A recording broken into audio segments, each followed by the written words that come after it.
j'aimerais bien commencer par, évidemment, des automatismes.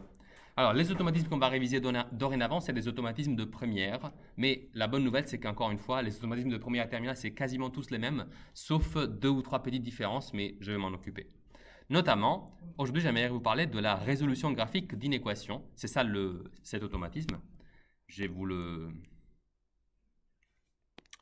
rappelle brièvement. Donc, ça, c'est comme automatisme.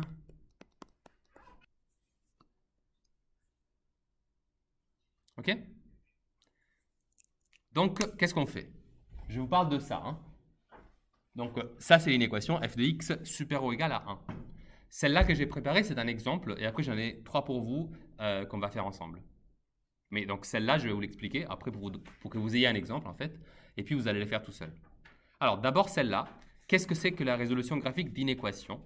Alors, je vous demande de juste regarder un instant ce graphique. Vous voyez que la fonction violet, vous avez une ligne droite rouge et une fonction violet qui fait comme une sorte de colline. D'accord? Je vous parle de la fonction violet. Cette fonction-là, vous voyez, c'est marqué CF. Ça veut dire que c'est la courbe représentative de la fonction f de x. Donc, quand je vous parle de, en haut à droite, f de x supérieur ou égal à 1, je vous parle de cette fonction-là violet. C'est clair? Je pense que ça va. Vous y attendiez. Bon, f de x supérieur ou égal à 1, qu'est-ce que cela veut dire? Cela veut dire que je veux savoir où est-ce que f est plus grande que 1. Lisez-le en français. F de x, en français, c'est supérieur ou égal, ce symbole, à 1. Alors, regardez le graphique et essayez de répondre à la question. À votre avis, où est-ce que cela se vérifie? Où est-ce que la fonction, elle est plus grande ou égale à 1? Sachant que 1, vous le voyez aussi, la valeur 1. C'est symbolisé par la ligne rouge. Enzo? Je veux savoir, c'est quoi le nom d'automatisme? Résolution graphique d'inéquation. Elle avait levé la main avant. Oui, Yasmine? L'intervalle -3 et 3. Très bien. Alors, tu as juste été une étape plus vite que ce que je voulais, mais c'est très bien. Déjà, essayons d'identifier la partie de la fonction qui est supérieure ou égale à 1. Dites-moi si vous n'êtes pas d'accord ou si ce n'est pas clair. Moi, j'ai envie de dire que c'est toute cette partie-là que je mets en orange. Vous voyez ce que je veux dire ou pas? Tout ça, c'est la partie qui est bien supérieure ou égale à 1. Et je vous parle de la fonction. Mais par contre, ce n'est pas ça la réponse de l'inéquation. Parce que ça, c'est la partie de la fonction qui est bien supérieure ou égale à 1. Mais moi, ce que je veux savoir, c'est dans quelle portion de l'axe des abscisses cela se vérifie. Et c'est là que la réponse de Yasmine entre en jeu, parce que... Qu'est-ce que tu as dit? Tu peux le répéter? C'est l'intervalle -3 et 3. Elle a dit donc l'intervalle -3, 3, ce qui signifie que elle dit à partir de -3, vous voyez, là où j'ai mis la petite barre jaune, jusqu'à 3. Parce que regardez, effectivement, si je compte dans la graduation de mes axes, bah, ça c'est -1, ça c'est -3, ça c'est 2 et ça c'est 3.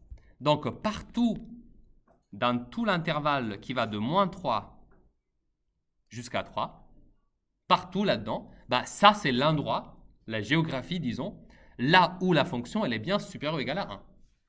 Et comment on écrit cet intervalle? Alors, on utilise les crochets. Les crochets, c'est donc, vous vous rappelez, c'est soit ça, soit ça. Pardon, soit ça, soit ça. Et donc ici, vous écrivez que l'intervalle est l'intervalle qui commence en -3 et qui arrive jusqu'à 3. Et les crochets sont fermés. Alors, je vous rappelle que vous pouvez toujours choisir entre le crochet fermé ou ouvert. Ouvert, c'est quand les deux petits pieds, les deux extrémités que vous voyez ça, vous voyez, ça c'est fermé parce qu'elles sont vers l'intérieur. Et on dit que le crochet est ouvert quand elles sont vers l'extérieur, par exemple comme ça. Pourquoi elles sont vers l'intérieur? Eh bien, c'est très simple. Elles sont à l'intérieur quand la valeur qui est juste à côté, donc ici c'est -3 et 3, ces deux valeurs-là doivent se trouver dans l'intervalle. Or, vous lisez que l'inéquation, c'est f de x supérieur ou égal à 1. Donc, ça veut dire que la fonction peut être soit plus grande, soit égal à 1. Et égal à 1, ça se vérifie précisément quand x est égal soit à moins 3, soit à 3. Donc, je mets les deux extrêmes 3 et moins 3 dedans, dans l'intervalle. Parce que comme ça, je sais que si x est égal à moins 3, par exemple ici, bah, la fonction, elle vaut bien 1. Et donc, comme elle est égale à 1, je respecte la question qui m'était posée dans l'inéquation. Dans l'inéquation, moi, je voulais savoir quand est-ce que f de x était supérieur ou égal à 1. Si par contre ça avait été ça, c'est-à-dire sans la petite barre ici de supérieur ou égal, donc c'était juste supérieur, à ce moment-là, j'aurais mis les deux crochets, donc moins 3, 3 c'était pareil, mais les crochets auraient été vers l'extérieur parce que pour la valeur moins 3, vous voyez, la fonction elle est exactement égale à 1. Et moi je veux que ce soit supérieur à 1, donc ça n'aurait pas marché. Mais là ça marche, moins 3, 3, je les garde comme ça. Alors, c'est le premier, donc ce n'est pas grave si vous faites des erreurs. Essayez-le juste avec ce que vous avez compris de mon explication. Et puis avec les corrections des autres exemples, ça ira mieux. Ok, les questions après avoir fait cet exemple, comme ça, déjà essayez de le mettre en pratique. Alors, je vous en fais faire 3. Et pour chacune, vous avez 90 secondes. Ça, c'est le premier. Voyons la correction de celle-là. f de x inférieur à 4. Ça veut dire quoi? Où est-ce que la fonction elle est inférieure à 4? Alors déjà, vous êtes tous d'accord, hein, la ligne violet, cette fois-ci, c'est le 4. Et on peut le lire parce que ça, c'est 3. Et ça, du coup, ça va être 4. Ça va jusque-là? Enzo, tu avais dit que tu n'avais pas compris? S'il y a quelqu'un d'autre aussi dans cette situation, je leur explique. Ça veut dire quoi, inférieur à 4? Ça veut dire que je cherche où est-ce que la fonction, elle se trouve ici. Donc, inférieur à 4. C'est ces deux parties-là. Ça va jusque-là? Tout le monde? C'est ces deux parties-là, les parties jaunes. Maintenant, je passe à identifier la partie des abscisses correspondantes, donc les deux parties, parce que c'est deux morceaux de la fonction, correspondantes donc sous les abscisses. Donc ça va de là à là, et puis de là à là. Et bien maintenant, je vais essayer d'écrire ça comme des intervalles. Alors, pour écrire ça comme intervalle, du coup, je regarde la gradation des axes, je rajoute une valeur, ça c'est moins 3, mais vous pouvez le compter parce qu'il y a le quadrillage. Le 1, c'est déjà marqué, puis ça doit être un 3, ça doit être un 4, 5, et ça doit être un 6. Donc, ce que j'écris comme intervalle, c'est, alors, 2, moins 3 jusqu'à 1, et ça, c'est l'intervalle qui va de 4 jusqu'à 6. Vous voyez, hein, je prends de là à là, et de là à là. Pour les crochets, regardez, moi je veux savoir où est-ce que f de x, cette fois-ci elle est strictement plus petite que 4. Strictement. Donc ça veut dire que la valeur 4, ça ne marche pas. Or, quand est-ce qu'elle commence à être inférieure à 4? Alors elle commence à être inférieure à 4 à partir de moins 3, mais donc moins 3 va être exclu cette fois-ci. Inférieur, inférieur, inférieur, inférieur, inférieur, inférieur, jusqu'à ici. Et en particulier, pour x égale à 1, vous voyez, la valeur est à nouveau 4. Donc 1, c'est bien, mais je dois exclure 1 lui-même. Parce que pour x égale à 1, la fonction, elle vaut 4. Donc je dois l'exclure. Et de l'autre côté, j'ai encore 4. D'accord? Ici, donc. Mais vous voyez que pour cette valeur-là, pour x égale à 4, la fonction, elle vaut 4. Donc ça ne marche pas. Mais par contre, regardez, pour x égale à 6, est-ce que l'image de 6, donc cette hauteur-là, est-ce qu'elle est inférieure à 4? Oui, parce que regardez, ça vaut 3. On le lit. Donc là, je peux le inclure. Et donc ici, vous pouvez juste mettre en français « et », parce que c'est les deux intervalles, donc le premier, moins 3, 1, et 4, 6. OK? On a fait encore un autre 90 secondes.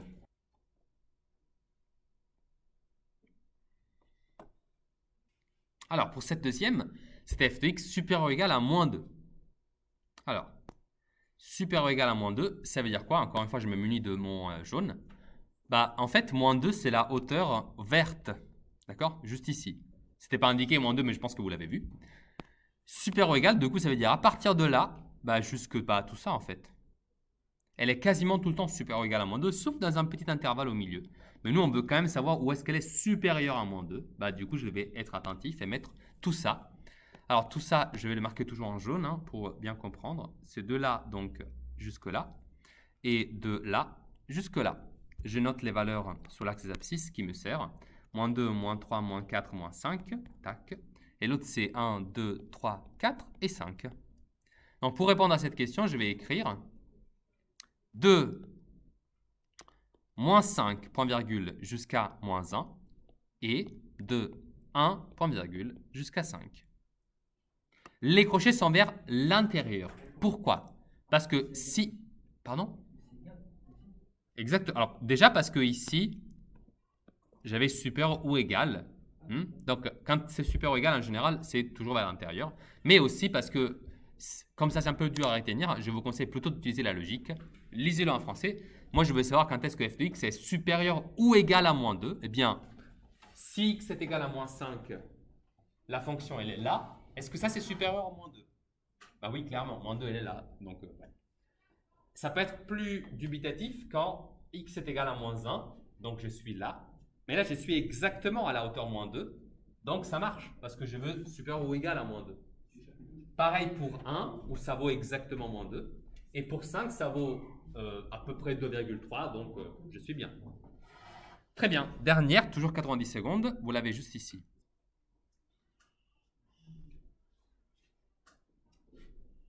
Évidemment, le dernier, c'est un peu le plus difficile aussi. Qu'est-ce qu'il y a qui rend le truc légèrement plus difficile, mais ce n'est pas non plus vraiment difficile. Hein. Pardon? Exactement. Ça s'appelle la graduation. Hein. Mais c'est ça. Je vais donc vous la rajouter. Mais je pense que ça va. Hein. Avec le quadrillage, c'était quand même faisable. Et donc, moi, je veux savoir quand est-ce que c'est inférieur à moins 3. Donc, inférieur, ça veut dire plus petit. Et donc, je vais juste assurer cette partie-là. Et ensuite, cette partie-là. Une fois que j'ai fait ça, j'ai écrit les intervalles. Alors là, il faut un peu d'attention du coup. Ça va clairement de là jusque là et de là jusque là. Ah, évidemment, quand vous le ferez sur votre sujet, vous aurez le graphique sous la main. Hein. Vous pourrez écrire des choses dessus. Par exemple, la graduation ou assurer la courbe comme moi je fais. Là, je voulais faire au tableau pour une question de temps, honnêtement. Parce que sinon, si vous aviez à le recopier, ce serait trop long. Et ensuite, on note donc les intervalles, c'est de moins 3 jusqu'à 1, et puis de 4 jusqu'à 5. Au milieu, je mets la conjonction et. Et ensuite, je vais noter donc. Alors, pour x égale à moins 3 ici, vous voyez, la fonction, elle est égale à moins 3. Donc, je dois exclure cette extrémité de l'intervalle. L'autre extrême, c'est le même discours, pareil. Parce que pour x égale à 1, la fonction, elle est égale à moins 3, et moi, je ne veux pas ça. Donc, je vais mettre exclusion. Ensuite, j'ai 4. Pareil, j'exclus. Mais 5, je l'inclus. Voilà, 5, c'est différent parce que pour 5, la fonction, elle est bien inférieure à moins 3. Donc, ça marche. Pourquoi 5, il est inclus? C'est pour cette raison, regarde. Alors, quand tu es là, pour x égale à 5, regarde où est située la fonction. Merci beaucoup, Daïsia. Regarde où est la fonction, elle est là. Est-ce que ça, c'est inférieur à moins 3? Bien sûr, il est là à peu près à moins 4,5. Du coup, le point x égale à 5, ça marche. Pour le point x égale à 5, ça fait que la fonction, elle est bien inférieure à moins 3. Donc, je peux l'inclure. Ça ne marche pas dans les autres points. Hein, parce que les autres abscisses, c'est 7 ordonnées, 7 ordonnées et 7 ordonnées. Or, toutes les ordonnées qui se trouvent à cette hauteur, je dois les exclure. Mais celle-là, elle est plus petite. Tu vois la différence? Ça ne marche pas. Toujours pas inclus. Toujours pas inclus. Mais celle-là, je peux l'inclure parce qu'elle est plus petite. C'est pour ça. Maintenant, donc, chapitre 5. Chapitre 5, c'est-à-dire variable aléatoire.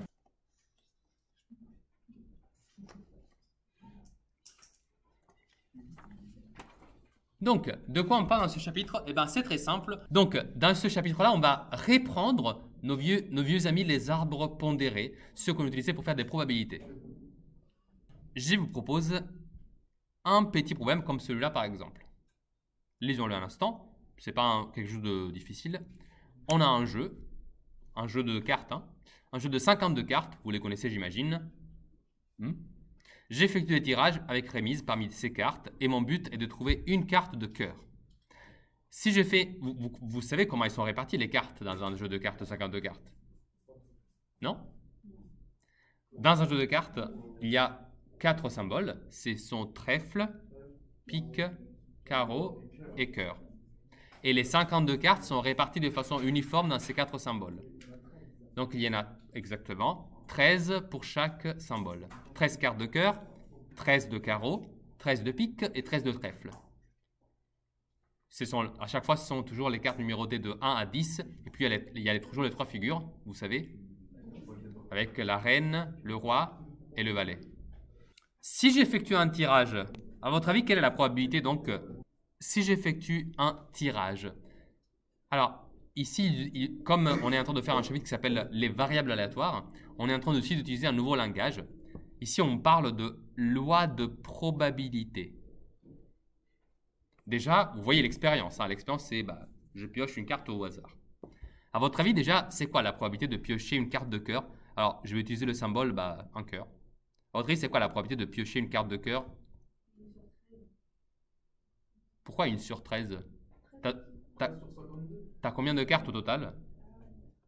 52. 13 sont de cœur. Et 13 sur 52, ça fait combien? 1 sur 4. C'est logique, parce que s'il y a 4 symboles, carreau, pique, trèfle, cœur, une carte sur 4 est du symbole cœur. Donc en fait, c'est logique que ce soit 1 sur 4. Ok? Alors, qu'est-ce qu'une loi de probabilité donc? Eh bien, c'est très simple. Une loi de probabilité, c'est le fait, quand vous avez une expérience aléatoire, hein, c'est de dire, pour tous les événements possibles qui peuvent arriver, quelle est la probabilité associée. Donner la loi, en fait, c'est donner, comme dans la vraie vie, hein, c'est donner un cadre légal qui vous permet de savoir ce qui se passe dans tous les cas possibles. Alors, dans la vraie vie, c'est très compliqué, il y a des textes très longs, mais quand on regarde juste une expérience aléatoire, une loi de probabilité, c'est plutôt facile à faire. Ici, quelle est l'expérience qui nous intéresse? C'est le fait de piocher une carte de cœur. D'accord? Donc, si je veux faire la loi de probabilité, je peux tout simplement écrire qu'il y a 2 possibilités. Soit vous piochez la carte de cœur, soit c'est pas cœur. Donc, je vais faire un cœur barré. Donc, ça, ce sont les 2 possibles événements. Et maintenant, j'écris la probabilité. Quelle est la probabilité d'avoir tiré une carte de cœur? Autrement dit, on l'avait dit plus simplement, 1 sur 4. Et du coup, à votre avis, quelle est la probabilité de ne pas piocher un cœur? 3 sur 4. Alors, soit vous dites 3 sur 4, soit vous pouvez aussi me dire que c'est 39 sur 52. Pourquoi? Parce que ça fait 39, il est égal à 13 cartes de trèfle, plus 13 cartes de pique, plus 13 cartes de qu'est-ce qui me manque? Carreau. Sur 52, et ça fait 39 sur 52. Mais bon, 39 sur 52, ça fait 3 sur 4. Hein, on est d'accord. Donc, dans ce tableau, vous voyez, ici, vous avez toutes les possibilités, disons.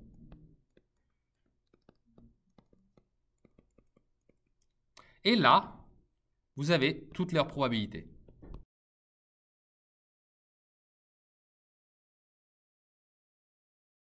Maintenant, je vais le remplir pour de vrai.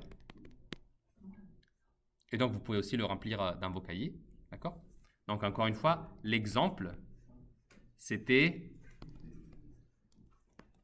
tirer une carte de cœur sur un jeu de 52 cartes.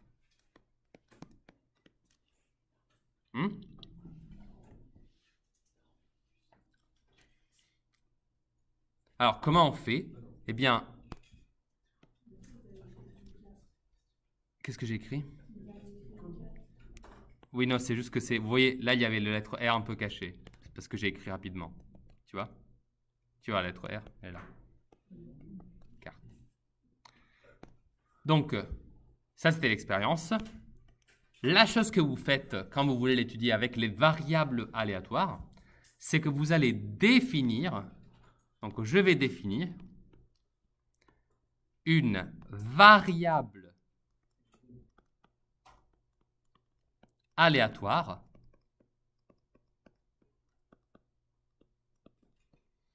qui compte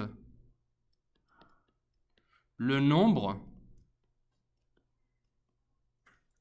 de cartes de cœur qui ont été tirées.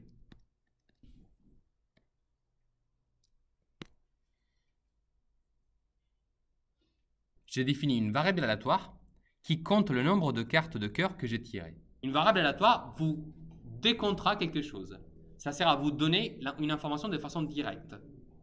Ici, par exemple, je suis en train de le dire, hein, c'est marqué, et ce sera toujours marqué dans les exercices, je définis une variable aléatoire qui va compter le nombre de cartes de cœur que j'ai tirées. Si je tire une seule carte, à votre avis, cette valeur peut être de combien? Combien de valeurs possibles je peux avoir pour cette variable aléatoire? Je tire une carte. Donc, soit la variable elle vaut 1, parce qu'elle a compté une carte de cœur, soit, qu'est-ce qui se passe si je ne sors pas une carte de cœur? Qu'est-ce qui se passe là? Oui, si c'est une carte de pique qui sort, qu'est-ce qu'elle indique la variable aléatoire? Elle compte le nombre de cartes de cœur. Je fais un seul tirage et c'est, imagine, le 3 de trèfle qui sort. Est-ce que la variable s'active? Et donc, quelle valeur elle va donner du coup? 0. Soit c'est 0, soit c'est 1. Si je fais 2 tirages, ça pourra être 0, 1 ou 2. Si je fais 8 tirages, ça pourra être 0 carte de cœur, 1 carte de cœur, 2, 3, 4, 5, jusqu'à 8. Ça, c'est un vrai tableau avec une vraie loi de probabilité. Mais par contre, la loi de probabilité, c'est la même que j'avais écrit déjà ici. Hein. Soit c'est une carte de cœur, donc si c'est une carte de cœur, la probabilité, ce sera du coup, on l'a dit déjà, 1 sur 4. Et si je n'ai pas pioché une carte de cœur, bah, ce sera du coup, on l'avait dit tout à l'heure, hein, 3 sur 4. Et maintenant, je peux donc compléter le tableau. Et donc, je vais appeler la variable grand X. En général, ça s'appellera toujours comme ça. Alors, ça s'appelle les possibles valeurs de grand X. Et donc, on les appelle les petits x avec un petit i à côté. C'est parce qu'il y en a plusieurs. Il y en a 1 et 2 ici. Mais comme en général, tu ne sais pas combien il y en aura, tu mets toujours xi pour symboliser que ça peut être un certain nombre. Et par contre, ça, c'est la probabilité que la variable aléatoire x, donc votre compteur, ce soit égal à la valeur indiquée. Pour le moment, veuillez juste le copier et ensuite je vais vous dire exactement comment on utilise ce tableau. Alors ça veut dire quoi ça? Ça veut dire que du coup, dans cette case, c'est marqué que la probabilité que le compteur signe 0, autrement dit que sur un tirage, j'ai obtenu 0 carte de cœur, et bien cette probabilité-là, c'est 3 sur 4. Et ici, ce qui est marqué, c'est que la probabilité que votre compteur signe 1, c'est-à-dire une carte de cœur tirée, et bien cette probabilité-là, elle est égale à 1 sur 4. Mais vous voyez, à la place d'écrire à chaque fois P de x égale à 0 égale à 3, 4, P de x égale à 1 égale à 1 sur 4, vous voyez, j'ai écrit directement un tableau qui me résume tout ça. Ça, c'est la loi de probabilité. Donc, c'est le fait de donner ce tableau. C'est la loi de probabilité. Vous avez fini? Ça va, je pense que c'est facile pour le moment. Ça va rester un chapitre facile. Moi, je trouve que c'est un chapitre très intéressant parce qu'on peut tout faire avec, en général, des petits schémas plutôt simples à dessiner. Et bien, du coup, maintenant, je vous explique d'où sortent les arbres pondérés. Parce qu'à un moment donné, je vous avais promis qu'il y en avait, donc il faut respecter. Ça, c'était donc le cas où vous aviez un seul tirage. Donc, je prends une carte, et voilà, soit c'est cœur, soit c'est pas cœur, bah, je l'ai marqué dessus. Mais imaginez maintenant que vous faites non pas un, mais deux tirages. Vous prenez la première carte, vous la regardez. Je ne sais pas, c'est peut-être cœur, c'est peut-être pas cœur. Ensuite, vous la remettez dedans, vous remélangez un peu votre jeu de cartes et vous en repiochez une. Si je fais ça, donc, la question c'est, quelle est la loi pour, non pas un, mais pour deux tirages? Ça veut dire que votre tableau, maintenant, il admet plus de possibilités. Combien? Quelles sont les possibilités? Si je fais deux tirages, combien de cartes de cœur, sur combien de cartes de cœur je peux possiblement tomber? Je fais deux tirages. Je ne vais pas savoir le nombre de la carte de cœur. Moi, ce qui m'importe, c'est soit carte de cœur, soit pas carte de cœur. Moi, je veux savoir combien de cartes de cœur je peux tirer si je fais deux tirages. Alors, donc, soit deux, si c'est deux cœurs, soit une. Donc, il y a trois possibilités. Soit zéro carte de cœur, soit une carte de cœur, soit deux cartes de cœur. Et maintenant, le problème, c'est comment vous calculez la probabilité de tout ça? Parce que vous voyez, pour un seul tirage, c'est facile. Mais pour deux tirages, c'est un peu moins facile. Alors, le reste du tableau, il est toujours pareil. Hein. Mais par contre, la question, c'est qu'est-ce que je mets là-dedans? Qu'est-ce que je mets là-dedans? Et qu'est-ce que je mets là-dedans? Et c'est là que les arbres interviennent. Parce que les arbres vont pouvoir nous aider à nous démêler cette situation. Notamment, si vous les utilisez pour représenter votre phénomène aléatoire. Qu'est-ce que ça veut dire de faire un tirage d'une carte de cœur? C'est simple. Vous avez, pour le premier tirage, donc laissez-moi juste prendre une couleur pour vous faire comprendre que ça, c'est le premier tirage, ok?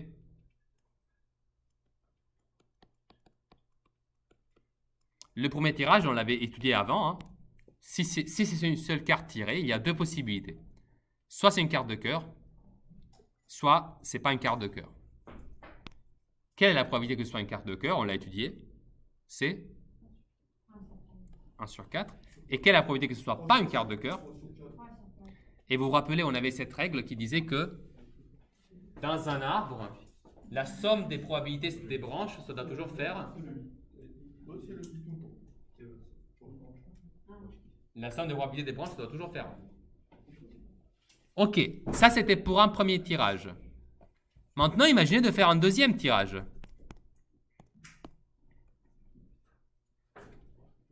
D'accord?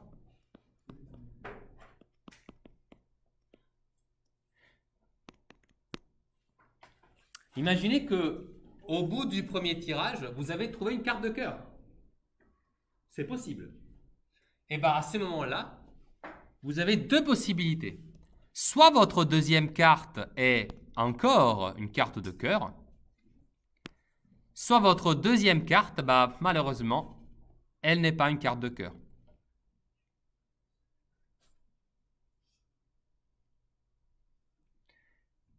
Et maintenant, imaginez au premier tirage, ne pas avoir tiré une carte de cœur. Pour le deuxième tirage, vous avez toujours deux possibilités. Soit vous avez une carte de cœur, au deuxième tirage, bien sûr, soit au deuxième tirage, vous n'avez toujours pas de carte de cœur. Ça, c'est un arbre, comme on en faisait dans le chapitre des probabilités conditionnelles, vous vous rappelez? Eh bien, je le complète du coup avec les dernières informations.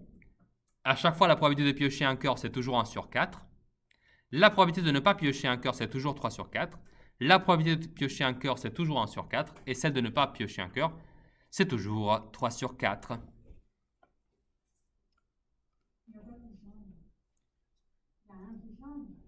Eh bien, il y a un truc qui change par rapport à la probabilité conditionnelle, c'est que maintenant, tu vois, à chaque fois que tu fais un tirage, les probabilités sont toujours les mêmes, tu vois. Alors que dans les arbres qu'on avait étudiés auparavant, à chaque fois que vous changiez de niveau de l'arbre, vous voyez, le premier niveau, c'est le premier tirage et le deuxième niveau, c'est le deuxième tirage, vous voyez, les valeurs changeaient. Alors que là, c'est toujours les mêmes. 1 sur 4, 3 sur 4. Et l'autre, c'était 3 sur 4, 3 sur 4. Donc, si possible, c'est encore mieux maintenant. Moi, je trouve, oui. Mais du coup, on gagne des points en faisant ça? En faisant l'arbre, hein. Absolument. En général, ce sera demandé. Hein. Vous voyez que c'est toujours les mêmes valeurs. Mais par contre, maintenant, il faut qu'on complète la loi de probabilité. Alors, quelle est à votre avis, avec l'arbre, la probabilité de piocher 2 cœurs? Vous vous rappelez comment on fait pour parcourir l'arbre? Qu'est-ce qu'on doit faire? 1 sur 4 fois 1 sur 4. Exactement. On doit multiplier et pas additionner. Hein. Et moi, je veux savoir quelle est la probabilité d'avoir 2 cœurs. Bah, du coup, je dois faire ce parcours-là, vous voyez? Là et puis là. Ça, c'est le schéma des cœurs. Cœur au premier tirage et cœur au deuxième tirage. Et la probabilité d'avoir 2 cœurs, du coup, c'est égal à 1 sur 4 fois 1 sur 4. Et ça donne, si je fais l'opération, 1 sur... Non, 1 sur 16. 4 fois 4. Vous vous rappelez, dans les multiplications de fractions, vous faites le produit entre les deux numérateurs, donc 1 fois 1, et le produit entre les deux dénominateurs, 4 fois 4. Donc, ça fait 16. Et donc là, je peux marquer 1 sur 16. Super. Super. Ensuite, quelle est la probabilité de ne pas piocher du tout de cœur?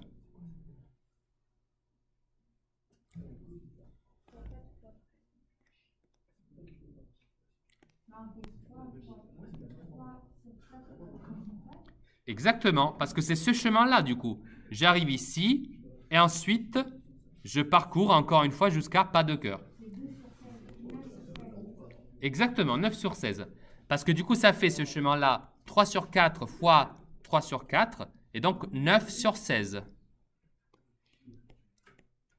Super. Et bien, maintenant, il nous reste juste à déterminer quelle est la probabilité d'avoir un seul cœur.